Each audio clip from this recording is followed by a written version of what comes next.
Mini Digha আজ আমাদের মোহনপুর দীঘায় পরিণত হয়েছে।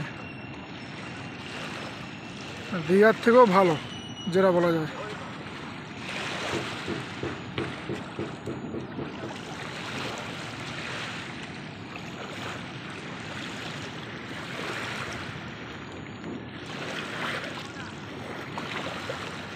গরিবের ফোন, তাই ফটোটা ঠিক আসছে না।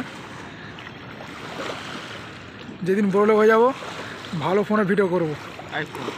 আইফোন। এই যে আসছে আমাদের গোপাল ঠাকুর, পেটের মধ্যে কিছু আছে হয়তো।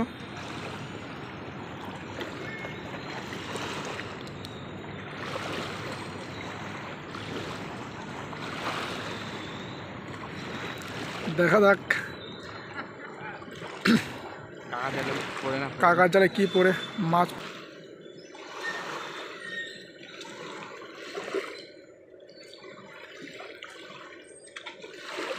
মনে হচ্ছে পড়েছে কিছু।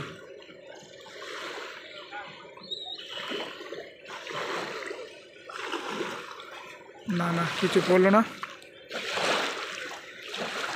কাকার বেড লাক। তো ওইখানে আমার যাওয়ার খুবই ইচ্ছা। সামনে মামা দাঁড়িয়ে আছে, ওখানে গেলে গাঁড় ফেটে লাল করে দেবে। আর তার সঙ্গে আসছে আমাদের গোপাল ঠাকুর। দেখতে পাচ্ছ কত দর্শক। ওয়েদার খারাপ বলে আর কিছু লোক বাড়ি চলে গেছে।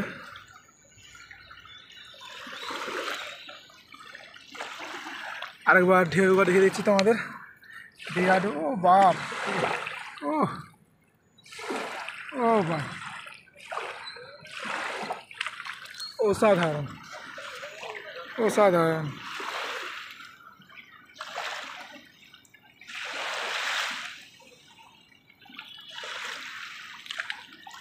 এর মধ্যে দেখতে পাচ্ছ আমাদের টাইটানিক ডাঙার মধ্যে উঠে আছে।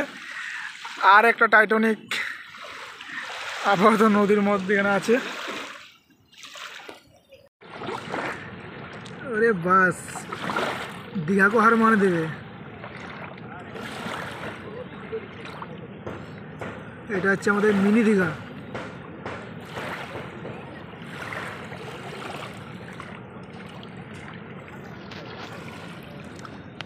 মানে আমাদের দীঘার চেয়েও ভালো জায়গা এটা।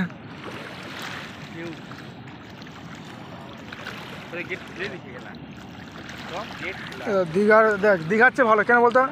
দীঘার ঢেউ পাচ্ছু, শঙ্করপুরের মাছের আড়ত, কিন্তু দীঘায় এই জিনিসটা পাবি নি। পাবি দীঘায় এই জিনিসটা।